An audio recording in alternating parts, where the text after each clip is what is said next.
from the CyberHub bunker and studio. You're tuning in to the CyberHub podcast, Tech Corner. And now, join me in welcoming your host and CISO, James Azar. Hello, boys and girls, men and women, people of all ages. Welcome to another episode of Veteran November here at the CyberHub podcast. Before we get started today, and I introduced a special guest who, this is take 2 of our recording. First time, we kind of had a little thingy with schedules and spam emails. But before we do that, folks, subscribe now to the podcast. If you're watching us on YouTube, make sure you hit subscribe and turn on the notification bell every day, 2 p.m. Eastern Standard Time for this month and what's remaining of it. Our Veteran November series highlighting the brave men and women who served our nation for this entire month. On November 30th, tune in for the ultimate jam. Everyone who's ever been on here, plus a lot more people.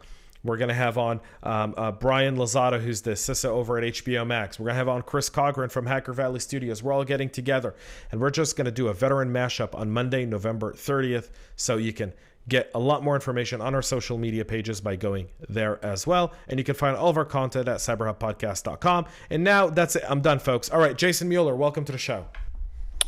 Long-time listener, first-time caller.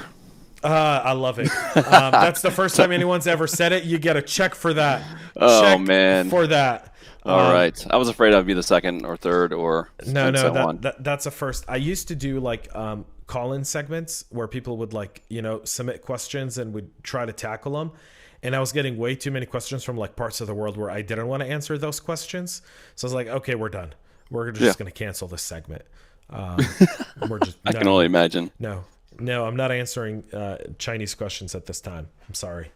Just not doing it for the sake of my cybersecurity. Yeah, no, but I appreciate you having me on. Like I said, I appreciate this is a noble thing that you're doing for the community and veterans alike, or as a whole. Thank you. I got to tell you, I've said it so many times, but we didn't do service to be recognized. But in a time where our nation is facing so many different challenges, it's nice to be reminded that all shapes, sizes, and people are all in this together. And I hope that that's what people take out of this month is, I had you on the image where it was everyone I've interviewed for the month, right? And that image has now grown even more, and I'm working on, I want to release a new one on Wednesday. And for Veterans Day, folks, we're recording this. It's Monday, November 9th, and the country's still in a shithole. So just keep that in mind. We don't know who's going to be what yet. We don't know anything yet. Right. And that's it. That's all we're going to say about it. That's all we're going to say about it. And so all the names, faces, everything. I had someone send me a comment, someone who had served within the military, and he goes, "That's America." He goes, "That's America." He goes, "Yeah." He goes, that's brilliant. And I go, "Thank you." This is why we served, right? I joined when I was 18. So, at 18, 19, 20, and so on, you don't necessarily, some people do know that they're fighting for this noble cause and they're patriotic and whatnot. And others just sign up because they're like, I got to get out of Dodge. I didn't do anything, right?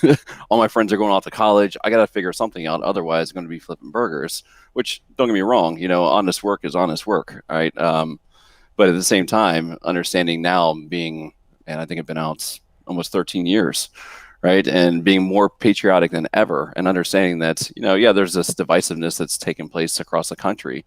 But at the same time, this is ultimately kind of what we fought for, right? Is that freedom of speech and that, ability to go out and vote and choose your candidates, right? So, we fought for democracy, and that's, essentially what we're getting, right? I try to remind people of that often. Is freedom isn't free, right? We hear that all the time, right? I call it the veteran buzzword. Freedom isn't free, right?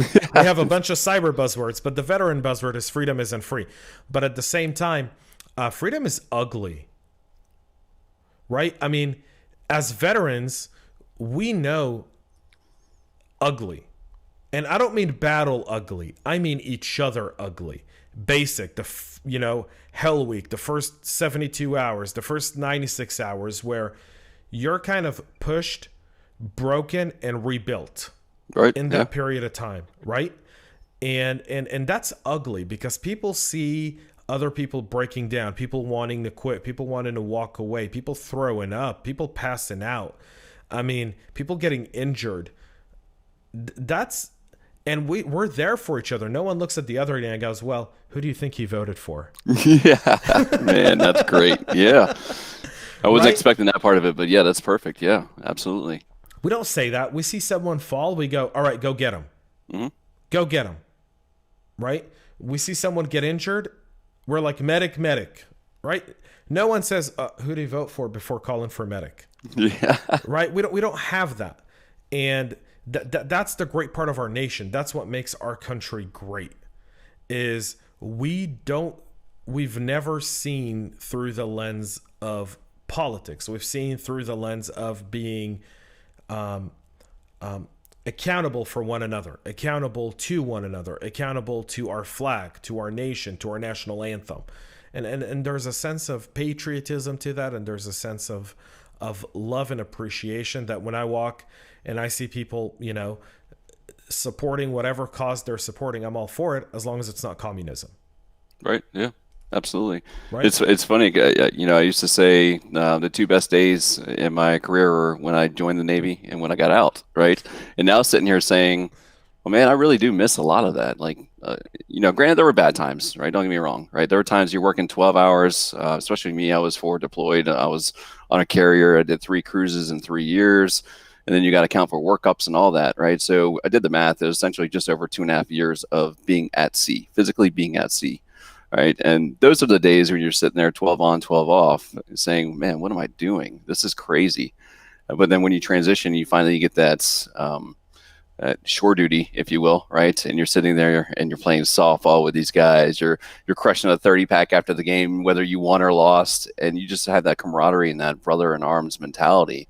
That's really what I missed, right? But that's also been something that we've been able to build within the cyber community, along the likes of not just veterans, but others that have served in a different capacity, maybe government employees or contractors alike, right? So we've all been in this together. So I think I've found somewhat of I wouldn't say a brotherhood, but a true community to where we have each other's support and trust, and we can rely on one another. So tell us a little bit about your time in the Navy. You said you enlisted at 18. How long were you in for? 18, I did 10 years. Okay. So I grew up a Navy brat. So I was born in San Diego, lived there for 2 years. My mom transitioned or took duty in Bermuda. What's that? San Diego? San Diego. Oh, yeah. San Diego, then we went to Bermuda for 3 years, and then went to Belgium for another 3 years. Then we went to Hawaii for 8 years, right? So I'll give you the nice shaka symbol there. But it was amazing to grow up and just be around, constantly picking up and moving and meeting new people, seeing new things. And then the culture shock happened. We moved from Hawaii to Richmond, Virginia, where my mom ultimately retired, right? So she worked she was the chief Navy recruiting district for all of Virginia and Richmond. And it was nice to have somebody that was in that position, let alone your mother, right? That could say, okay, look, son, you got to move out or you got to join the Navy, right? Join the military, which ultimately is saying you can't be here anymore, right? You got to go do something. And I needed that push. So long story short, I joined the Navy. I'm supposed to be an intelligence specialist, but you know how it goes in boot camp. They usually change up your MOS to satisfy whatever headcount that they need and what have you. I ultimately became a cryptologist, which, when you say that, it's super cool, right? But then when you're telling people, yeah, I did IT system admin as a crypto guy, it wasn't as quote unquote sexy, right? But the mission at hand was, right, being able to communicate with other joint forces, right, really understanding that we're all fighting towards this common goal, and then from there being able to progress that career into fighting, the cyber war front, right, transitioning into working at NCDOC and working at the Navy CERT and understanding, what is an APT, right? At the time, we're talking early or mid 2005 to 2008 timeframe, right? So it was really a way to get introduced into something that, first of all, I had no idea what I was doing, right? Like I said, you just join the Navy, you go, you do it, you go to boot camp, you survive, you get an MOS, hopefully you pass school, you get to pick your duty station. But then from there, it evolved into a true like career and, like I said, community, right? Being able to say, wow, this is pretty cool. We're taking down quote unquote hackers, right?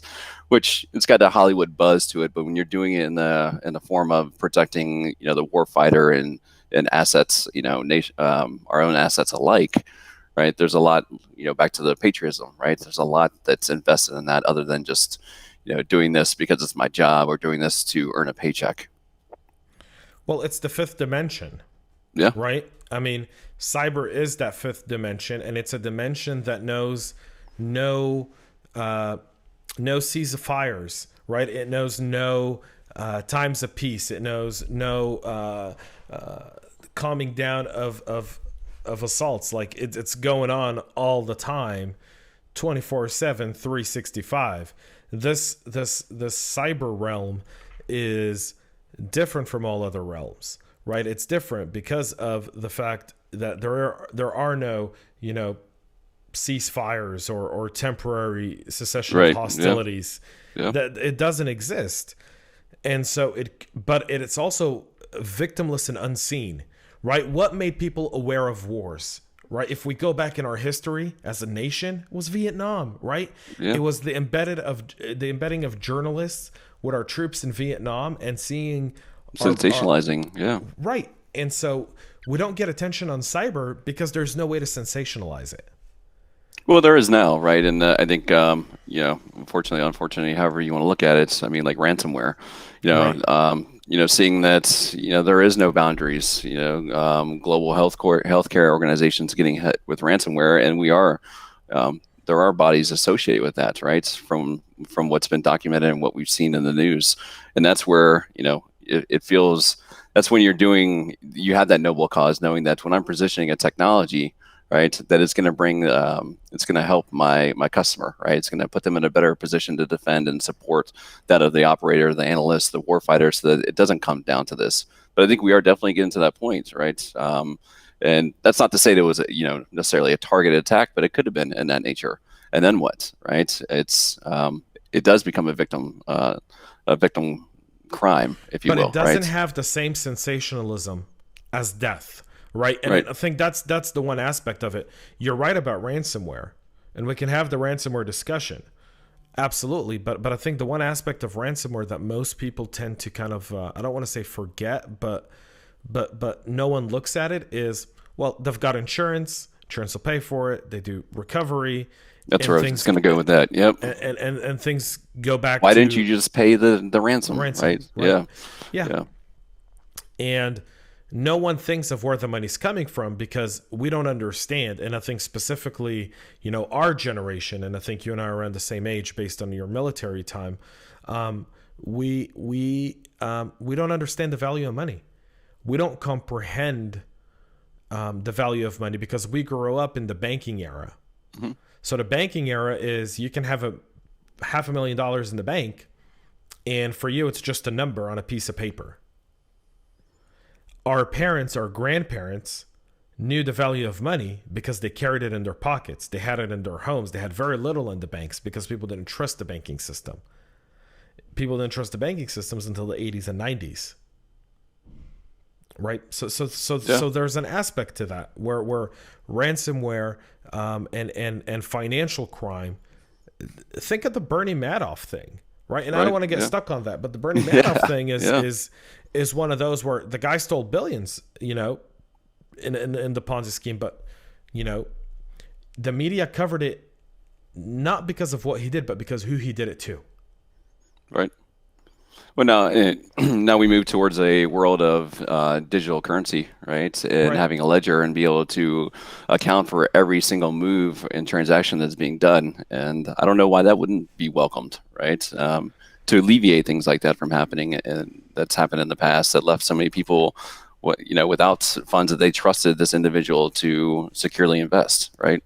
Transparency only serves those that seek it the most, and never those that want to have it. Yeah.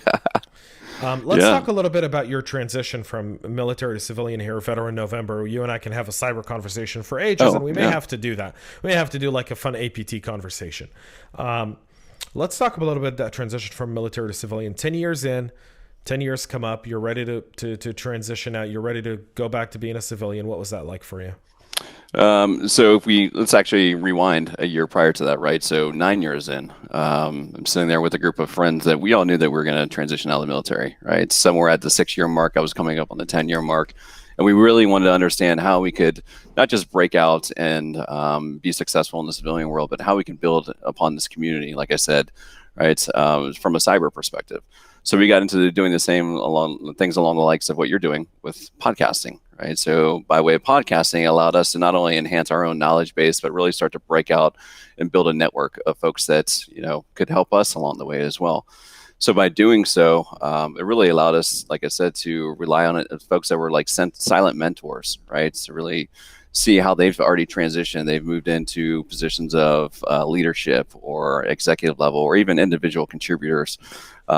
I didn't know what I wanted to do, but I knew that I worked around contractors and I saw what they got to do. And I saw they were making, there was a monetary gain associated with that, right? Just given the nature of what we did and being a cryptologist and getting out, right?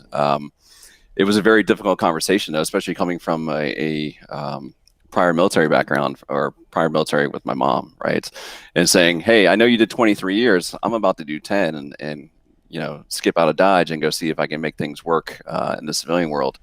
And you can imagine how that conversation went. Son, you're not ready. It's difficult out there. And you start to question yourself and you're like, oh man, maybe it really is. Then you get out there and like I said, depending on what you do, right? So for us being cyber, a lot of the folks that I've worked with since I've transitioned out have been prior military, right? So it's kind of, we're all living this together. And I've typically gone after positions to where they hire military, they hire veterans because they know our worth, they know what we're capable of doing. They know that although that we don't necessarily know something today, that doesn't mean they can't train us and we won't know it tomorrow, right? So I think making that transition was relatively easy in that sense because I went the contractor route. I was working, I worked at multiple certs, U.S. certs, Army certs, and ultimately I ended at FBI ESOC. And that's when I said, okay, well, I'm doing the 9 to 5 stuff. I'm working in a cubicle, quote unquote, and I'm manning the watch and all that. But I did this in the military as well. What I really want to do is give back and do something that allows me to have a little bit more of a dynamic environment. And that's where I kind of found sales, right? I moved into being an engineer and positioning, like I said, positioning technologies that would support the warfighter and allow them to do their job that much easier.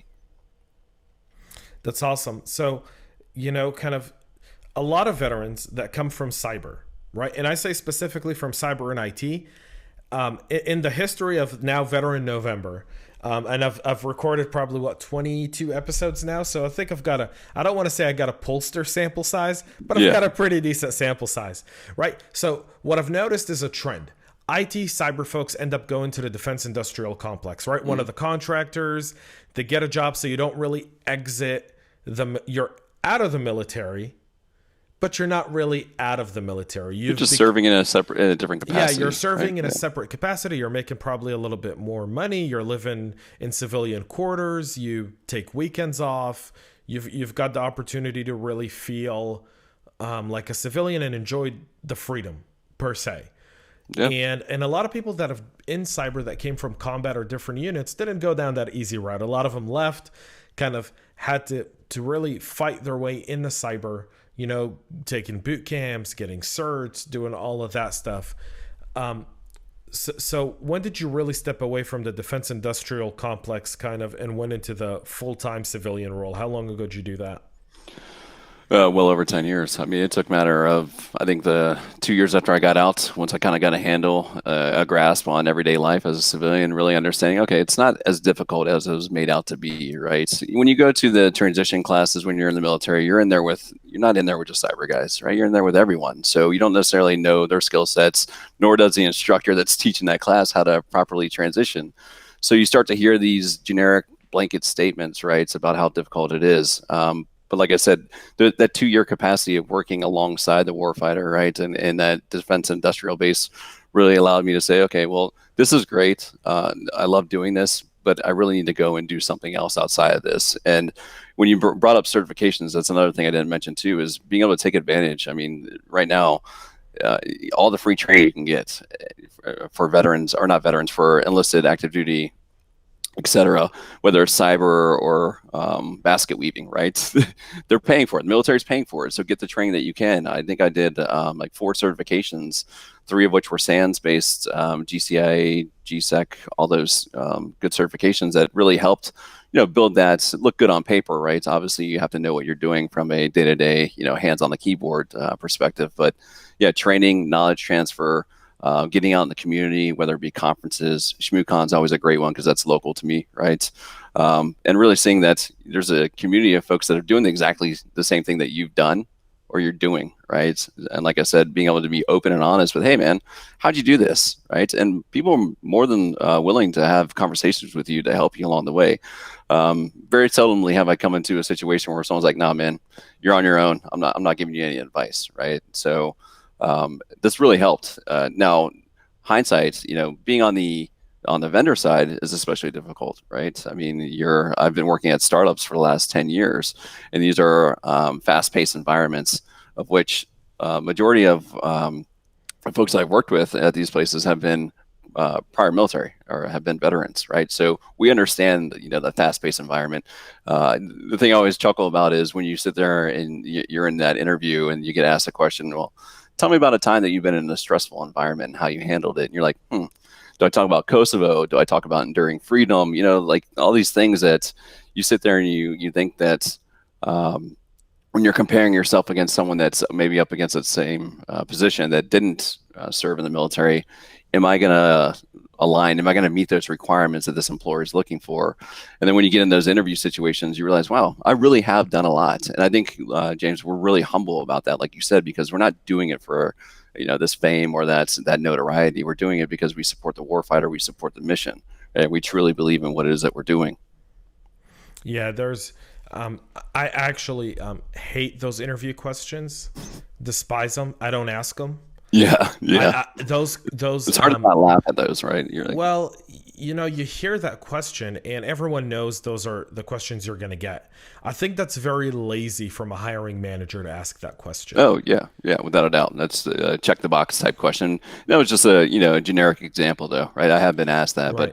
but mainly the underlying point I was trying to make is that we've done a lot. We've seen some shit, right? Right. Like we. But that's the aspect is that's one of the things that Help Veteran November brings to people who are looking to hire veterans is don't go by the standard interview questions with us, right? Like go down a different path. Get to know us from a level of personality, teamwork, leadership, trust, integrity. Those are key aspects that define a person, right?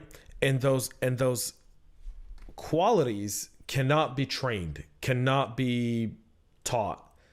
You earn them, right? You earn them through hard work. You earn them through sweat. You earn them through overcoming the most difficult challenges of your life, whether it be physical, mental, as a team, as a nation.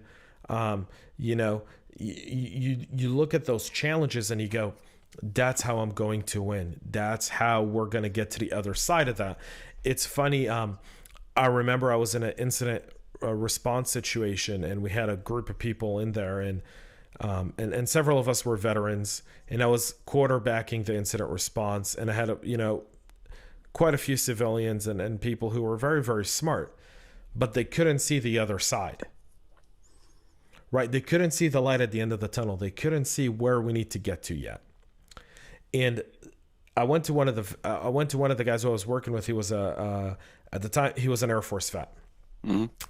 And I looked at him and I said, you see where we need to get to. And he goes, we're already there, buddy. We're already there, brother. And I was like, okay. And slowly and surely, that poise, that determination, it can't be trained. You don't get it in a cert. You don't get it in a college class. You don't, because colleges today have safe spaces. We didn't have a safe space in the military. When the drill sergeant got in your face, or when you made a mistake, you were bashed, and you were held accountable, and you were reminded of it to help you understand you made a mistake. Yeah, accountability, integrity, right, and functionality. Punctuality, right? If I'm going to put three of those in there, it's just punctuality because of the fact that I tend to show up like 30 minutes early to any on-site meeting I need to be to, and I always get man, Jason, you're here really early. That's because I don't want to be late, right? Right. Tongue in cheek, right? But integrity, most definitely. Integrity is accountability. Right? We're going to mess up.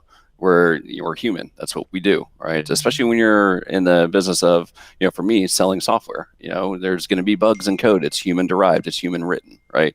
So being accountable and being able to adapt and overcome, and I think that's something. Those are key traits that veterans have, especially within cyber. That we've seen this, right? We know how to react, or how to respond, and just to do so in a way that's it maintains integrity and always puts the problem in front of us instead of putting our head in the sand and thinking it'll go away.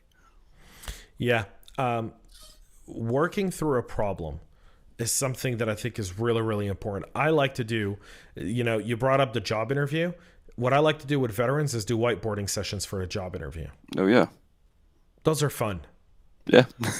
And you learn a lot about a person in the whiteboarding session. And whether or not they're even going to grab that marker, right? I mean, yeah.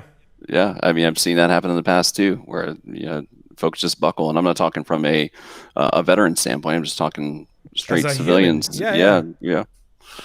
Yeah. There's an aspect to that. Let's.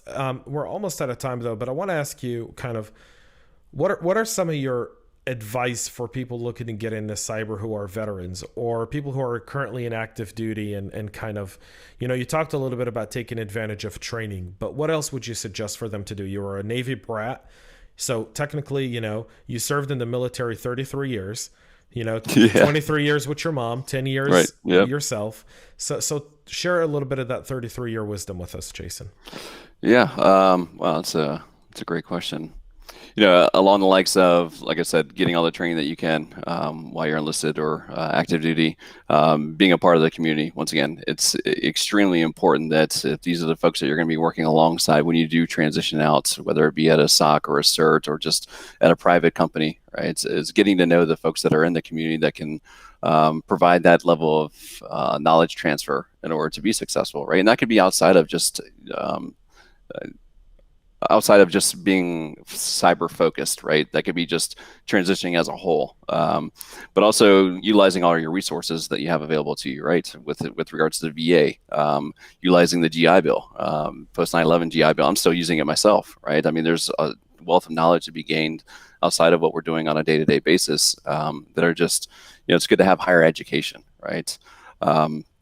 And mainly figuring out what it is you want to do, right? I think that's the most critical asset or aspect of this. I had no idea what I wanted to do when I got out of the Navy. I knew that I wanted to do cyber, but I didn't know if I wanted to be a contractor. I didn't know if I wanted to sell. I didn't know if I wanted to be a back-end, developer, engineer.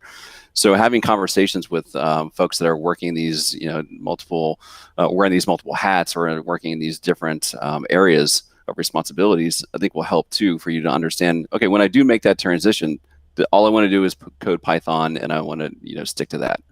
But also figuring out kind of helps too, right? And that's what I did. I figured out a lot along the way, right? Based on experience, like we did in the military, right? You just figure things out and you figure out what makes you tick. And for me, it's being in a dynamic sales environment that allows me to position best-in-class technologies, right, to support the warfighter.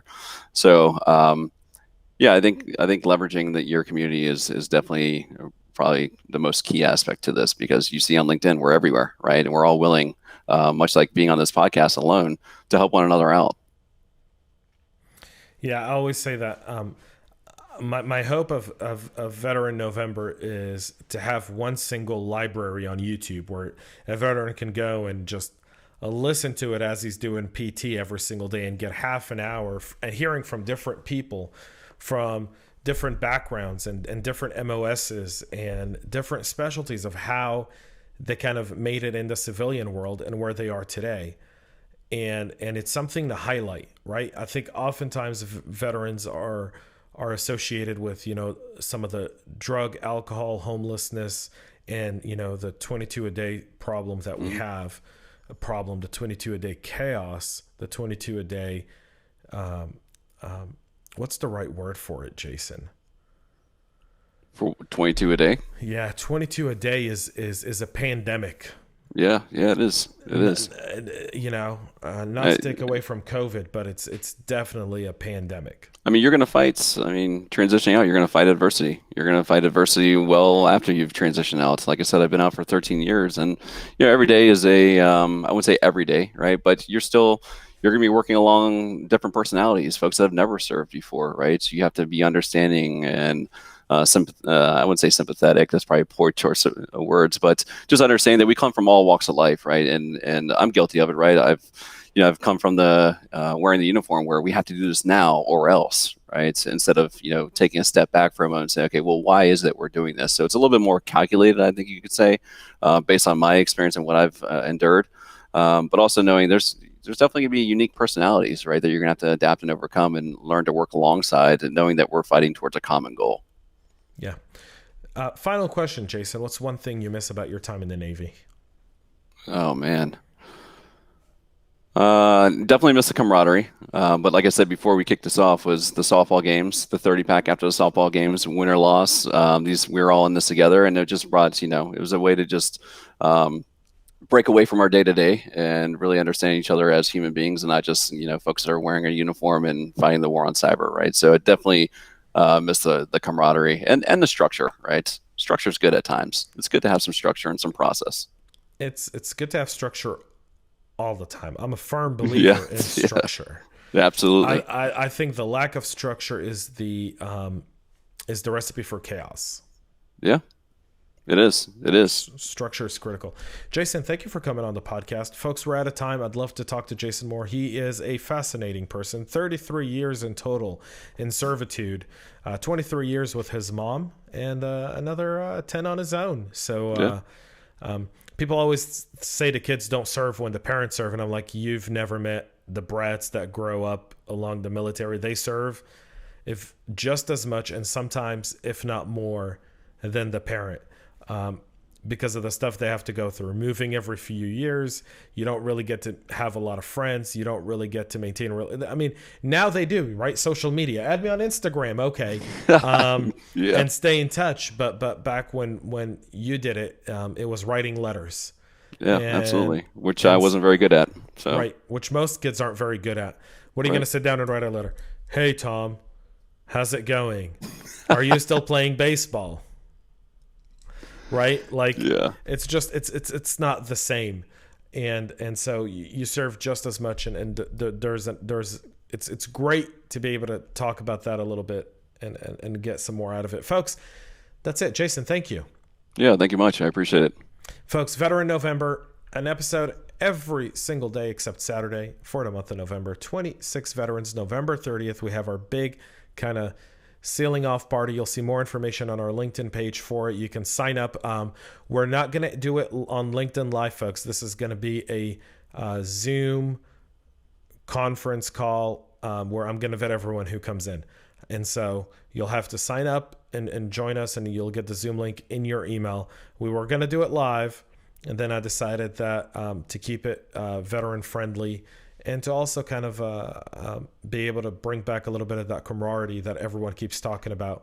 We're going to do it closed doors, Zoom only, get vetted, join us, hang out with us for about an hour, pour yourself a bourbon, a whiskey, a vodka. Well, not really vodka, but if you like it still, tequila or anything like that, have a beer and join us for about an hour. We'll be with some great people that'll be talking, and it'll be a great place to just share, unload as we wrap 2020 and Veteran November. That's it for us here today, folks. Jason Mueller, he's a solution architect over at my friends at Attack IQ, so you guys can definitely reach out to Jason. Jason, thanks so much. Folks, that's it for us here. Again, James Azar wishing you all a lot of health, and most importantly, stay cyber safe. Make sure to subscribe to our podcast and share it with your friends and colleagues. And get all the latest information at cyberhubpodcast.com.